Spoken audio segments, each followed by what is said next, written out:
In this fifth and final part of the technology development series, we're going to talk about creativity, innovation, and future of technology development. Various new tools and new methods are being developed, and these new age technologies themselves are uh, now changing the format in which technology development happens. This is basically the role that is being played in terms of uh, artificial intelligence, machine learning, and how these and the cloud technology is being used for facilitating new technology development. What we understand is that when we are trying to talk in terms of new technology development, what kind of global R&D expenditure is being made defines how technology development happens in that particular place, how creativity is promoted, what large amount of investment goes into creating new ideas, basic sciences, how they are harnessed, and how it needs a huge and humongous amount of manpower in order to make those new discoveries, new inventions, and in turn, how it needs a lot of investment. If we see in this, United States even today is the leading power as far as expenditure and manpower is concerned in uh, R&D, R&D sphere. Sitting on top are two very small countries, both are very important in terms of that one is in Asia and another is in Europe, Singapore and Finland basically, who are spending much more percentage of their GDP on R&D and at the same time are having a massive amount of manpower compared to their own population for this particular purpose. And we also see that many countries in Asia, especially China, Japan, South Korea, Australia, Taiwan, India, and Indonesia, Malaysia, coming up very speedily in trying to push manpower as well as expenditure on development of new technology, and therefore the R&D expenditure is rising. But of course, the major impact that is being given in the terms of what expenditure is being made in Europe, basically Switzerland, France, Netherlands, UK, Spain, Italy, Poland, Sweden, and other particular countries.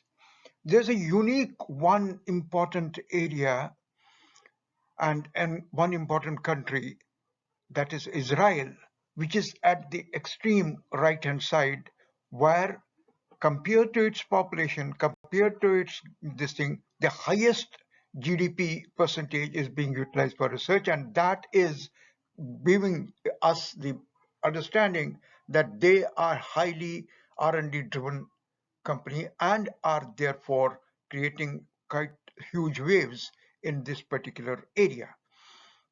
Now, as we are talking about this, technology development has resulted in various particular new technologies, and gradually people have started talking in terms of technology development per se does not have all the benefits. So there is a new urge to do technology assessment. Why do you want to do and what for? Because our past experience has taught us that new technologies do not merely solve old problems, but often lead to new technology creation problems of their own, and many of which reveal themselves only with time. When the technology is deployed, when the technology is used over a gradual period of time, we understand what kind of uh, side effects it brings in, what kind of cross effects it brings in, and therefore, given the transformative yet destabilizing potential of new technologies, it's critical to maximize our understanding of them and their effects, intended and unintended, as they are developed, introduced, and disseminated. While it would be naive to think that we can fully predict the course of a technology's development and its consequences, ongoing and methodical evaluation can help us to anticipate, avoid, manage, and mitigate adverse effects. These things have come to the fore because of three major technologies that have come up. Number one is biotechnology. It is a very strong technology domain which is impacting not only new products like genetically modified foodstuff. It's impacting how stem cell research is going. It's impacting how we are able to talk in terms of gene-based therapies. And it's also becoming a very important tool how viruses and other biological systems can be manipulated and can be developed, can they can and could have in future is very grave uh, uh, problems for the mankind.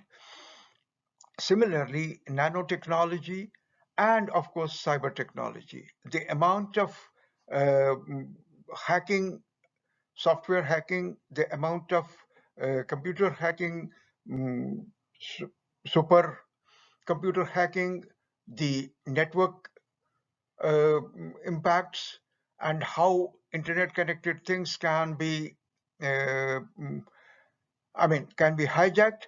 Therefore, these particular kind of technologies are proving that there is a necessity of assessing each technology as it is developed and how we can counter if there are issues connected with it.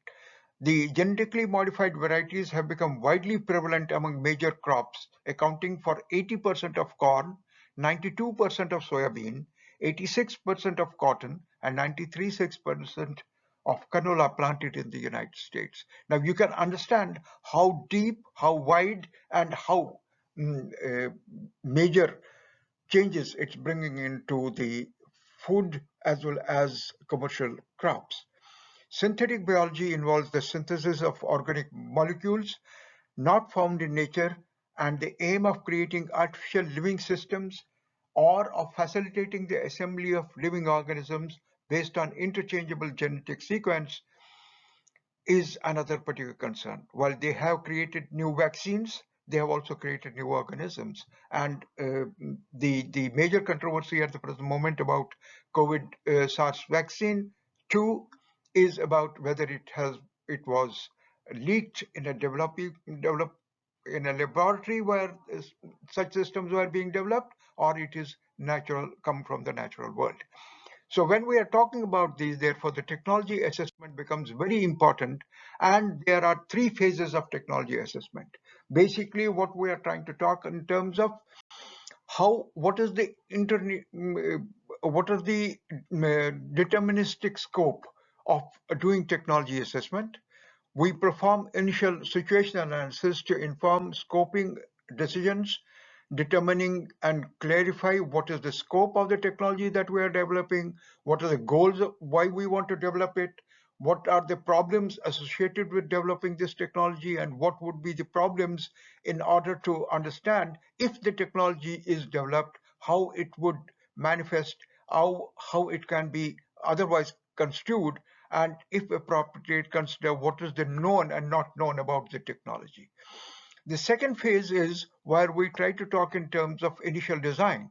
So here we confirm and validate the planned scope, prepare project documentation and review, and reach agreement on initial design.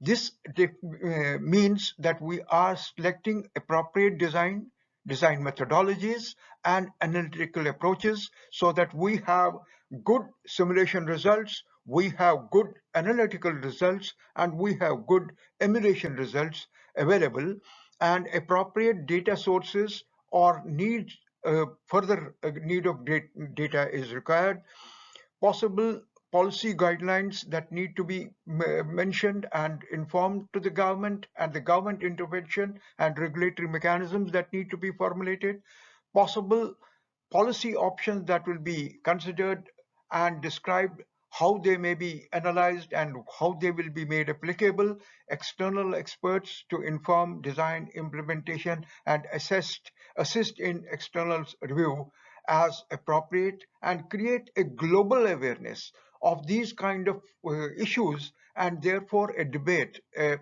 on various platforms, both in terms of journals and in terms of seminars and conferences, what are the pros and cons of these technologies and their development. And the phase 3 is basically implementation of that design, and that implementation, it can have a review of the prototypes, modify the design if we find that there are certain particular problems and issues which can lead to some bad consequences, and consider changes in the operating context. All these particular iterative nature of technology assessment design requires interests and resources, interdependence and interdisciplinarity, engaging internal and external stakeholders, potential challenges that these particular can have, and what are the communication strategies to mitigate those particular challenges. So we have these particular policy formulations for the government, and evidence gathering from the public. We can take a referendum from the public. We can talk about it in open societies, and we can talk having a social, cultural, intellectual, and spiritual or religious inputs on the technology development, and what are going to be the consequences. So basic thing that we are talking about is the major impact that's coming about in artificial intelligence and machine learning, and how they are going to impact the future technology development. Basically, the what are going to be the business objective of developing that AI tool or machine learning tool, and what are the key business objectives and goals for the initiative, what are the expectations from the management in long term, what is the value proposition to the business, how does it improve the quality of business, how does it improve the quality of the product, how does it improve the quality of service, and therefore what business metrics it attracts and impacts, what are the key business matrices to be measured as success factor, what is the relationship between business metrics and business goals, how are business metrics measured and reported, and therefore what are the operational metrics, how are they defined, and what traceability do we have in these operational matrices, and what precise KPIs are being used, how to enable measurement and analysis of KPIs, business processes, how they are going to be modified, how they are going to be impacted, and what are the key performance indices, what are the best practices and that we have followed till now, and how they have impacted, and how they are going to be followed in this particular thing. Do we have any particular history of such particular developments and enable processes, or what are the under, underlying data formats, what kind of data gathering will be there, how the reliability of the data will be there, and how those particular issues will be handled, and these data points, how they are going to be business secrets, and how they are going to be handled. So these are the basic AI ML. Basically, what we are trying to talk in terms of that, as we said in technology development, basically we take an idea, a concept, and research, and innovation, and see how that can be converted into a product, service, system, subsystem, or a new technology. So here we are trying to talk in terms of that, can AI and ML assist us in doing that? Can we have a methodology of artificial intelligence by which we can filter out ideas which are fit for application for technology development? Do we have processes that can forewarn us that this kind of technology development will have these consequences, and therefore we need these kind of mitigating roles? And simultaneously, can we have that if this particular machine learning is done, does it have certain biases? Does it have certain particular prejudices? Does it do the algorithms that were designed? Do the kind of conditionalities that were imposed? Do the constraints that were considered? Did they have the biases from the people who developed them? Or are they universal? Or are they open? Have they been taken from a larger perspective? And so on and so forth. So we have this particular kind of where autonomous machines are concerned, autonomous systems are concerned, and say face recognition had a very important aspect, and this did create quite a problem both in defense as well as in criminal investigation in the United States and other particular places. So these are some of the factors that are challenging our understanding in terms of AI and ML technology development. So whether digital processes and intelligent process automation, that's hyper automation, how are cybersecurity meshing with these particular kind of developments? That means, is it possible tomorrow to have an AI system which could be hacked and which could turn upon against its own functions and therefore could not be controlled? Artificial intelligence engineering, what kind of data operations are being used, what model operators are having this thing considered, what development operations have been considered, what intelligent composable business models or business goals or business development philosophies have been embedded. Anywhere such kind of operations that have been enabling customers services or ops, is that kind of a data available? And are we going to go towards internet of behaviors? Are we able to talk in terms of why the people-centric internet of behaviors is going to be an important understanding of body language? And can that be reliable? Is the body language across the globe same, or are there nuances based on culture, based on body development and things like that? So we have got this grid of 9 things which are trying to talk in terms of these spatial indicators: Internet of Behaviors, distributed cloud, intelligent composable businesses, AI engineering, anywhere operations, total experience strategy, privacy and enhancing computing, cybersecurity, and basically digital process and intelligent process migration. So the AI trends have had a lot of hype.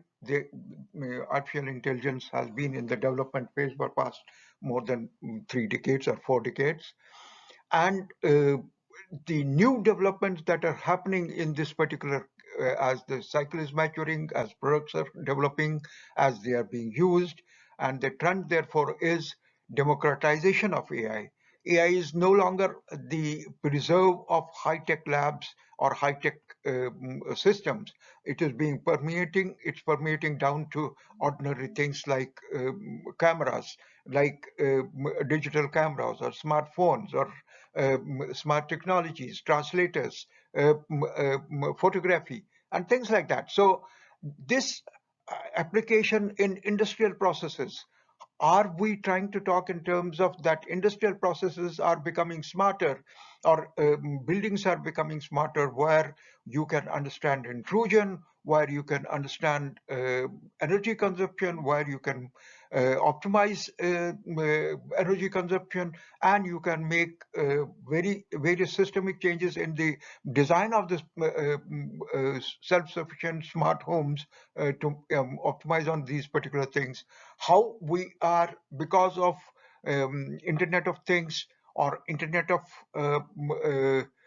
various techniques, and not only things, technologies, Internet of Technology networks, interconnection of things, and most important of all, the cloud computing, edge computing, and digital transformation of systems, and digital transformation of, I wouldn't this thing of biological ingredients. We are learning so much from biology, the biology of the mind, the biology of systems, how neural networks interact, and how that is impacting our uh, real communication networks, Wi-Fi networks, and other particular things. And therefore, are we trying to create a responsible AI system which has better better controllability, better observability, better inductibility, and better reliability.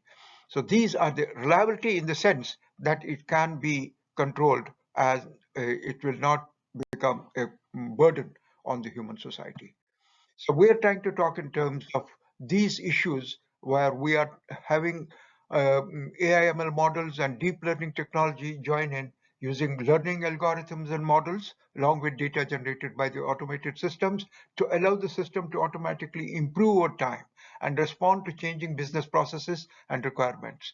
These are going to have, therefore, technology development on the fly, technology development taking part and being self-modifying systems, self-aligning systems, self-governing systems, self-orienting systems, and they can, that is where, if they are permeating more and more into the common area of usage, then how they are going to behave. AI is no longer the exclusive subject matter of experts. Now organizations want to reach the next level of by delivering AI value to more people in the enterprise. The target for democratization of AI may include support to customers, business partners, business executives, salespeople, assembly line workers, application developers, and IT operational principles, professionals. So whether it is a lawyer, whether it's a doctor, whether it's a surgeon, or whether it is a physician, or whether it is a person who is designing something, or design of cars, design of spacecraft, design of aircraft, design of the smallest possible thing, a small tool, lens design of smartphone camera, or lens design of a telescope. All these particular things, how AI is impacting is wonderful. So industrialization of AI platforms enables the reusability, scalability, and safety of AI, which accelerates its adoption and growth.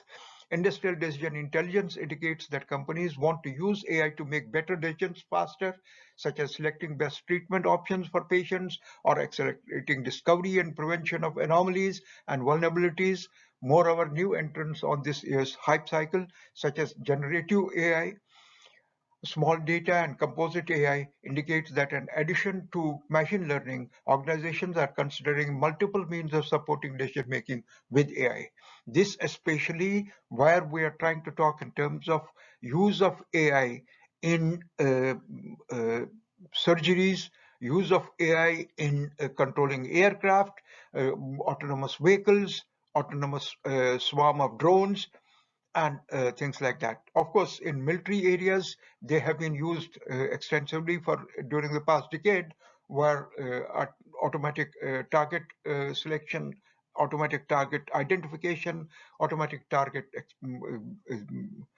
if, understanding, and things like that. Adoption for products, service development, or service operation in industries, industrial use and industries cases in percentages showing increasing in, and we are trying to talk in terms of how AI, ML, and cloud are merging together new various services, and what are the adoption percentages in those particular areas. Say, for instance, AI-based enhancement of products.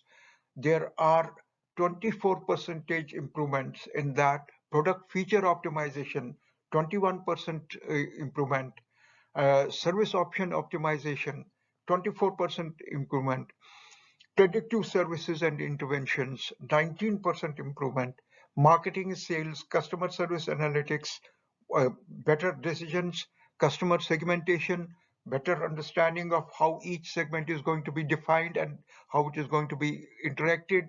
Risk management, one of the most important areas where we are trying to use AI is risk management, being able to simulate what situations can lead to risk, and fraud and debt